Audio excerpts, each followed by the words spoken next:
Welcome back. UFC 318 is days away. Poirier Holloway 3. This is a blockbuster main event. I'm actually looking forward to this one.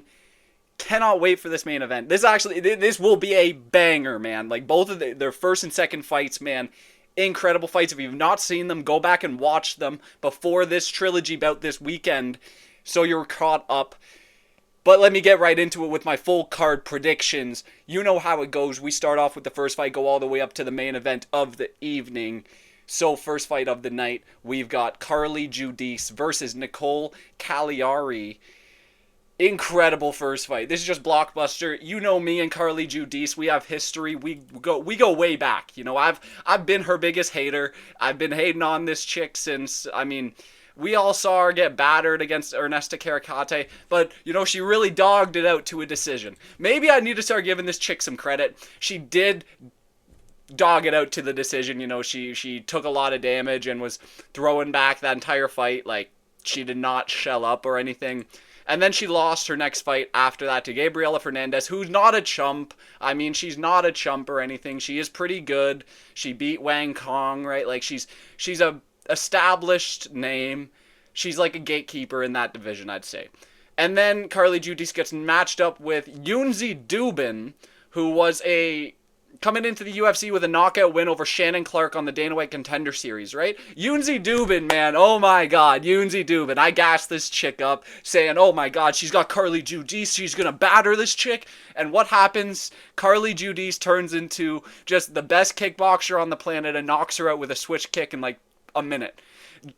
Nasty work. Maybe I need to start giving Carli Judice credit. And Nicolle Calliari, I don't think a loss to a split decision loss to Ernesta Caricate. I mean, it's the same person that beat Carli Judice, but it was kind of a close fight. Calliari is more reliant on her grappling. She's a shorter reach, 6 inches disadvantage here, 4 inches height disadvantage. This is a bad matchup for Nicolle Calliari. I think Carli Judice, I'm finally confident in her to win a fight. She's going to batter Calliari on the feet, and I think she's going to get a finish here over Nicolle Calliari by KO or TKO. In the second round, that's going to be the pick. That's going to be a decision most likely, isn't it? I don't know. Fuck, this is kind of a tough one, though. I'll say Carli Judice wins this fight. It's going to be KO. In the second round, that's going to be the pick. I'm not changing it. She's going to knock out Calliari or TKO her. She's just going to be too imposing, I think. I'm going to give Carli Judice credit. I've already spent too much time on this first fight. Moving on to the second fight. Bruno Ferreira versus Jackson Mcvey. Bruno Ferreira coming off of a submission win over Armin Petrosian. I think it was round 2, something like that. Jackson Mcvey, if you don't know, this guy, he's got a good Donald Trump impression, you know. He won his regional scene fight, and then he's doing a Donald Trump impression in his post-fight interview. I don't know if you've seen it yet, but if you've seen the guy doing the Donald Trump impression after he won the fight, that was Jackson Mcvey. You might not know, but that was Jackson Mcvey. He was supposed to have a short notice fight a few weeks ago. I can't remember who he was originally against, but it got someone pulled out, and then a regional fighter stepped up on like 3 days notice, and I'm blanking on that dude's name. It doesn't matter because he was 10 pounds overweight for some reason, and there was like there was some sort of a translation error or something with the manager and that regional fighter, and he didn't realize the weight he was supposed to be at. He came in 10 pounds over. He got cut. Jackson Mcvey got put on the back burner. Bruno Ferreira needs an opponent. They give him Jackson Mcvey. I think Bruno Ferreira is going to beat Jackson Mcvey. I don't think he's ready for a guy like Bruno Ferreira. This dude's too game on the feet. He's going to be throwing spinning back elbows. And, I mean, sometimes it's a bit too much. He leaves himself open. But I think he wins this one. A short notice fight, I mean, you want a full camp for Bruno Ferreira. He's just too imposing. He's going to be throwing everything at you on the feet. And he's been learning grappling now, too, as we saw in that Armin Petrosian fight. He's not scared of trying out some submissions. So I'll say Bruno Ferreira most likely wins this fight. Jackson Mcvey 6-0, but I think he's going to try most likely to get Bruno Ferreira out of there. He's been put out of there before. He's able to be, like, if he can survive enough time in this fight, he might be able to gas out Bruno Ferreira and win. But I think Bruno Ferreira is just going to be too much. He's going to be a bit too doggy, and he's and he's going to fucking TKO Jackson Mcvey in the first round. It's going to be. I don't see this fight lasting more than 5 minutes, to be honest. These two are going to be banging on the feet. Jackson Mcvey is pretty good on the feet too, but yeah, I'll say Bruno Ferreira gets this one done by TKO. That's going to be the pick. Moving on to the third fight of the night, which is Ryan Spann versus Lukasz Brezski. What a heavyweight fight. What a banger, man. What an absolute banger. 22-11. Ryan Spann, Superman Spann, coming off of a loss to Waldo Cortez Acosta by knockout. I called Waldo to win that fight, guys. I called it. Ryan Spann sucks. But Lukasz Brezski ain't any better. They're both 1-4 in their last 5 fights. That's pretty terrible. But, I mean, Lukasz Brezski beat Walter Walker. Maybe we should rate that one. Ovince St. Preux is Ryan Spann's last win. Before that, what was it? Dominic Reyes? He lost to Anthony Smith. Yeah, it would have been Dominic Reyes. It would have been Dominic Reyes, his last win before that. So it's a fluky knockout win. I mean, he landed a nice power jab. Good on him. You landed a jab, Brian. But, I mean, Ovince St. Preux in 2024, what are we talking about? I think I'm going to go with Lukasz Brezski. Ryan Spann might just suck. 11 losses on the record? That's pretty terrible. 66% win record, is that what that is? That's, I mean... I think this is also... That's also 66, isn't it? Yeah. Yeah. It would be, wouldn't it? I think maybe I'm doing math wrong. That's 3-1. That's something like that. I'm spending too much time on this, but I think Lukasz Brezski's going to win this one. I think Ryan Spann's just not as good, and Lukasz Brezski's shown that he does have skill at heavyweight. He beat Walter Walker, who's now on a 3-fight win streak, and maybe Walter Walker just didn't wanted that fight, but Lukasz Brezski still beat him that fight, you know? So I'll say Ryan Spann is just shit, and Lukasz Brezski's going to beat him up and knock him out. Yeah, he's gonna knock him out in the second round. A lot of KOs so far, but yeah, 3 KOs to start the card, just like last card. That's gonna be how it goes. We're gonna say Lukasz Brezski knocks out Ryan Spann in the second round. Book it. Moving on, Jimmy Crute versus Marcin Prachnio. 12-4 Jimmy Crute versus 17-8 Marcin Prachnio. Yeah, I'm gonna say Jimmy Crute. He fought a majority draw against Rodolfo Bellato, but I think he should have won that fight.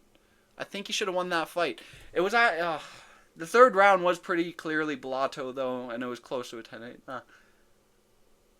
It was a close one, you know, but I think round 1 could have been a 10-8 for Jimmy Crute. Maybe I have to rewatch it, but maybe it was a clear draw at the end, but I don't know. I think Jimmy Crute's still going to beat Marcin Prachnio. I think his grappling has been pretty good since he came back. And, I mean, what a career resurgence for Jimmy Crute. 12-4. I mean, he lost 3 of his last 5 fights. But, I mean, 2 of those are draws, man. This dude, he'll take you to a draw. This dude will at least win 1 round 10-8. Or 2 rounds 10-9 and lose 1 round 10-8. It's one of the two that you're going to get out of Jimmy Crute. I don't see Marcin Prachnio beating Jimmy Crute 10-8 in a round. Maybe I'll knock on wood right now. But I think Jimmy Crute's going to win this one by his grappling ability. Marcin Prachnio has been finished many a time, you know. 4 KO losses, 2 submission losses. Recently, Vettori Prachnio submitted him. That was his first ever submission in the UFC. We got a dude practicing his bag, you know. He's bringing moves out of the bag against Marcin Prachnio because he just has no defense on the ground. Vettori Prachnio might, let me just repeat myself, had 0 submission wins before Marcin Prachnio on like 7-fight knockout streak. Gets his first submission. against Marcin Prachnio. You know I lost money. I'm not going to do it this time. I think Jimmy Crute's going to submit Marcin Prachnio. Yeah, that's going to be the pick. First or second round submission win for Jimmy Crute. Moving on to Adam Fugitt versus Islam Dulatov. Islam Dulatov's going to knock out Adam Fugitt in the first round. This guy's legit. If you don't know, now you know. He knocked out dude on Contender Series. Vicious knockout. I think he's also in his off time. He's like a model in Germany. That is neither here nor there, but he's pretty good. You know, he's pretty good striking, and I think he's gonna knock out Adam Fugitt. Who, I mean, let's be real. This dude was put in there to get knocked out by Dulatov for sure. He got knocked out by Michael Morales. I mean, who is a prospect coming up in the division, close to a title shot at this point. Maybe he doesn't have as bad of a chin as I thought, but I mean, Josh Quinlan rocked him a few times in that fight. Josh Quinlan's shit. Mike Malott was rocking him and then took him down and submitted him. I think Dulatov's just gonna... his striking's too good. He's gonna knock out Adam Fugitt in the first round. Moving on to Ateba Gautier versus Robert Valentin. This guy's good. This guy's good. I mean, what else can I say about him? He knocked out Jose Medina. This dude, untouchable, unfinishable, and he knocks him out in the first round. As I predicted, I predicted Gautier to obliterate Jose Medina's chin. Absolutely obliterate it. And it happened. This dude is legit. Like, he's throwing fucking 1, 2, 3 knee. Like, he's not just throwing hands. He's a full Muay Thai guy. He's scarier than Ngannou. This dude's scarier than Ngannou. Maybe I'm gassing him up too much there, but the silent assassin is going to beat Robert Valentin, who, I mean, his striking on the feet's kind of scary. He's been taken down and just obliterated on the ground, so maybe Ateba can show off some ground game if he has it. Who knows what he'll do. But I think he's just going to knock out Robert Valentin on the feet. I think this dude's different. I think we're going to see a different kind of striker come in here. And Robert Valentin's fun. He's fun. He'll throw a spinning back elbow, but he's Yeri if we got him from Temu. And I think Gautier is Ngannou if you put him in a hyperbolic chamber and injected him with super serum. I think that's Gautier. So I think Gautier is going to knock out Robert Valentin with a 4-inch reach advantage as well and a 2-inch height advantage. He's going to be the bigger guy. He's going to knock out Robert Valentin. So, yeah. Moving on to the next fight, Francisco Prado versus Nikkolay Verretenikov. And, yeah, don't pick Verretenikov just because of his name. I mean, I thought he was going to beat Austin Vanderford. I really did. That's Paige Van Zandt's boyfriend. And, I mean, Verretenikov, if he had any skill, he would have won that fight. But he does not have ground game. That's the issue. He has terrible takedown defense, and he has terrible ground game when you get him there. So it's just like a very bad mixture of skills there. If you got bad takedown defense, at least have a good guard game or something like that, right? But no, he has a bad takedown defense and a bad guard game, and he's just easily manipulatable. He looks pissed off when he gets taken down. He's like the junior Tafa of this division. And yeah, I'll say Francisco Prado gets a takedown and wins this fight. That's all he needs to do to win this fight is get a takedown off. So, yeah, I'll say Francisco Prado wins this fight. Minus 150 favorite. I kind of like that number. There's a reach advantage there for Verretenikov. But I think Francisco Prado, he's a dog too. He's going to walk down Verretenikov and take him down. And that's all he needs to do to win this fight. So I'll say Verretenikov loses to Francisco Prado by decision. That's going to be the pick. Francisco Prado by decision. Moving on. Marvin Vettori versus Brenden Allen.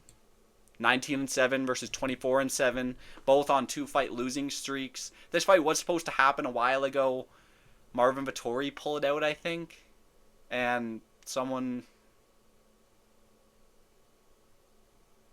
I can't remember what happened. They were supposed to fight before. Let me go on their record. They were supposed to fight before, though. Yeah, that's what happened. Chris Curtis stepped up. They had the second fight with Chris Curtis.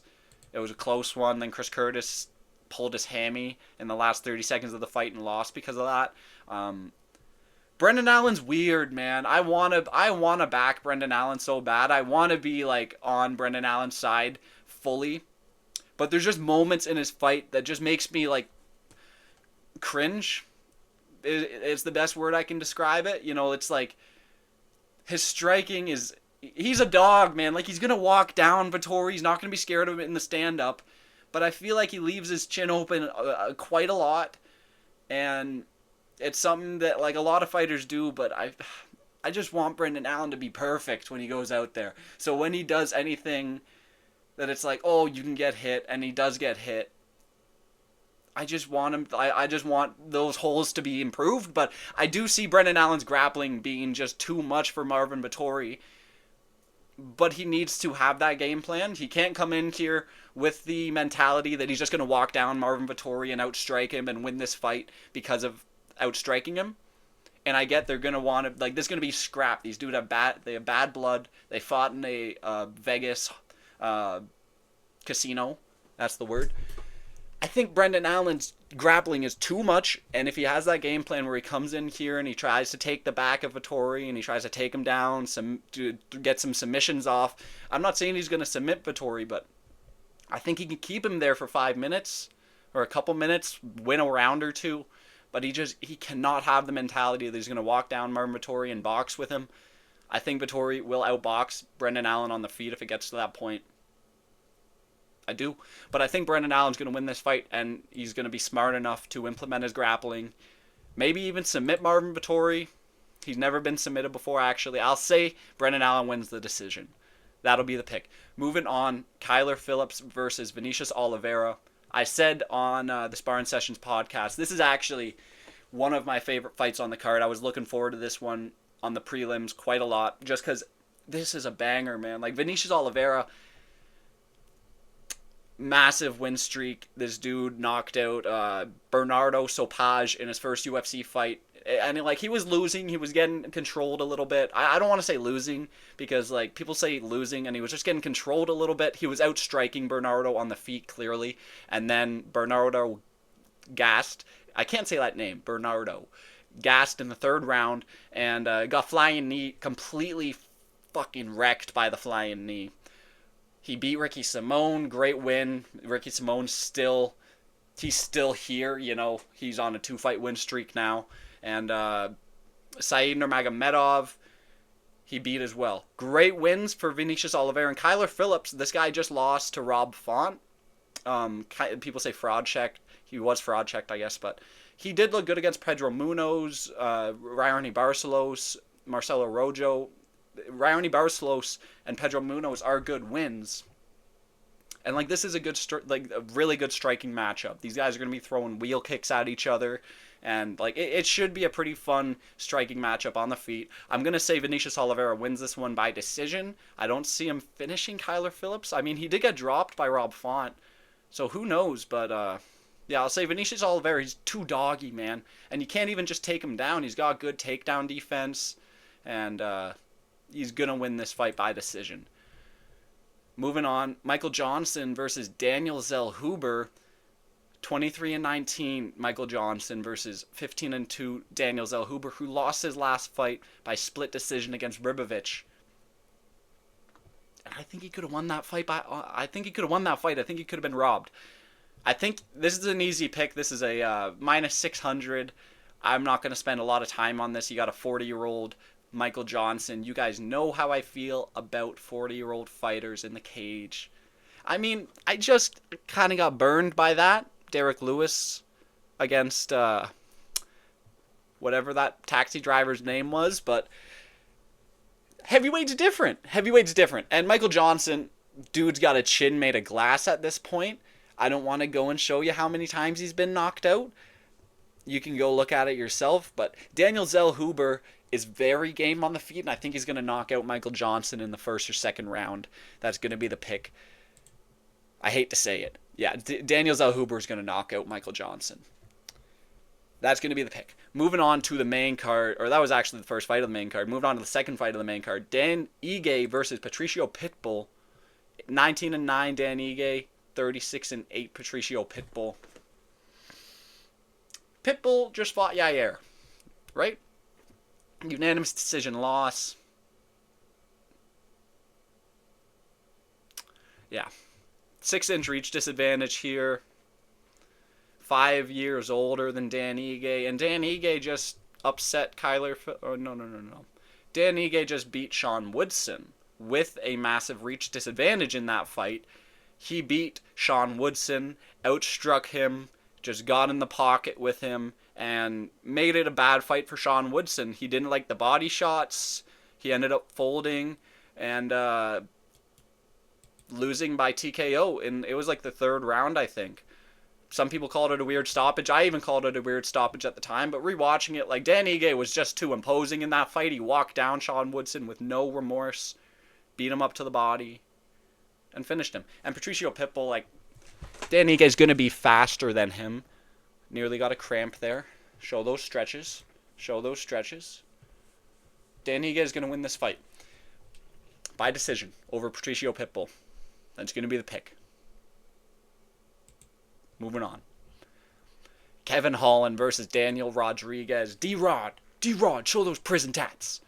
Show those prison tats. Kevin Holland. I was on a streak of Kevin Holland prediction victories since his Stephen Thompson fight. That was the last one I had gotten wrong. It was like 10 in a row. Gunnar Nelson, 1, 2, 3, 4, 5, 6, 7, 8. 8 in a row I predicted Kevin Holland fights correctly. Until we get to Vicente Luque. I picked Vicente Luque. What was I thinking picking Vicente Luque? The dude is oatmeal for brains at this point. Shouldn't have said that. But you know what I mean. Kevin Holland somehow... He's somehow going to lose if I'm going to pick him, man. He's somehow going to lose this one when I pick him. But he's got a 7-inch reach advantage. And he's so much younger than D-Rod. D-Rod's going to be slower. Kevin Holland is still fast with a nice peppy 1-1-2. He's going to knock out D-Rod. First or second round. I mean, he's only ever been knocked out once. When was that? That was Machado Gary. Yeah, fuck. Interesting. He's going to submit D-Rod. Oh my god, he's only ever been submitted once. Neil Magny. Do I go submission or KO? I don't see this going the distance. Kevin Holland fights don't. D-Rod's going to get knocked out by Kevin Holland. I'm not switching it. I felt something there. He's going to knock out D-Rod. Like, D-Rod's not a smart fighter either. He's going to box with Kevin Holland at the reach disadvantage too. He's going to box with him out range and just get his head popped off. Kevin Holland's going to knock him out in the first or second round. That's going to be the pick. Paulo Costa versus Roman Kopylov is the co-main event of the evening. 14-4 versus 14-3. Wildly different parts of their career, though. You know? 4 out of 5 losses in his last 5 fights. 4 out of 5 wins in his last 5 fights. Very different parts of their career. And Paulo Costa is so inactive at this point. Like, he's so inactive at this point. He was actually pretty active when he fought Whitaker and Strickland back-to-back within 3 months. But then where the fuck did you go, buddy? Where'd you go? Like, why'd you take a year off at that point? You've had 5 fights in the past 5 years. Once a year, you show up. Roman Kopylov, this dude is fighting a lot. He's improving, as we know. Like, every time we see him, he's getting better. 3 inches of reach over Paulo Costa. Paulo Costa just doesn't have the output. He just doesn't have the output. He might land a nice hook. He might land a nice body kick. Hook to the head. Roman Kopylov's going to outvolume him, leg kick him. He's going to win this fight. He's going to... I don't know, man.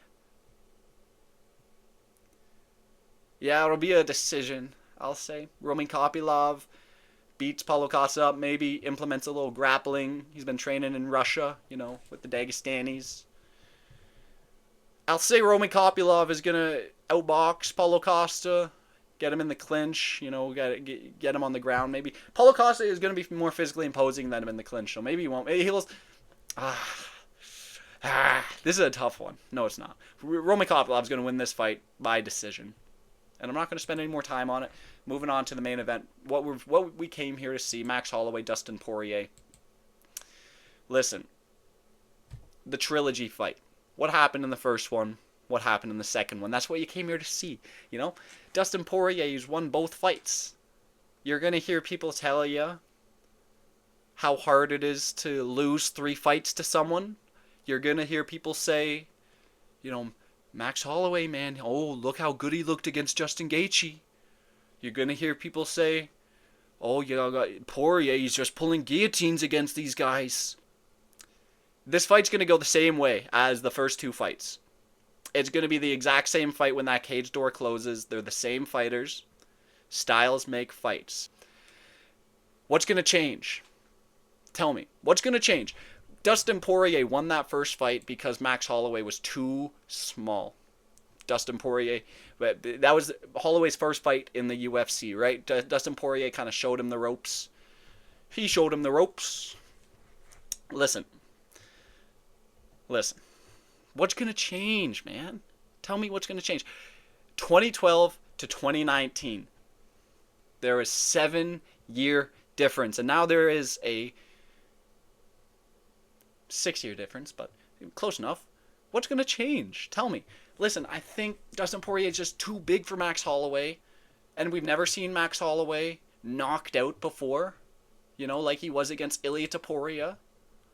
And he's now coming back off of that loss, saltier than ever, complaining, saying, "Oh, Justin Gaethje hits harder than Topuria. Oh, I don't like Topuria.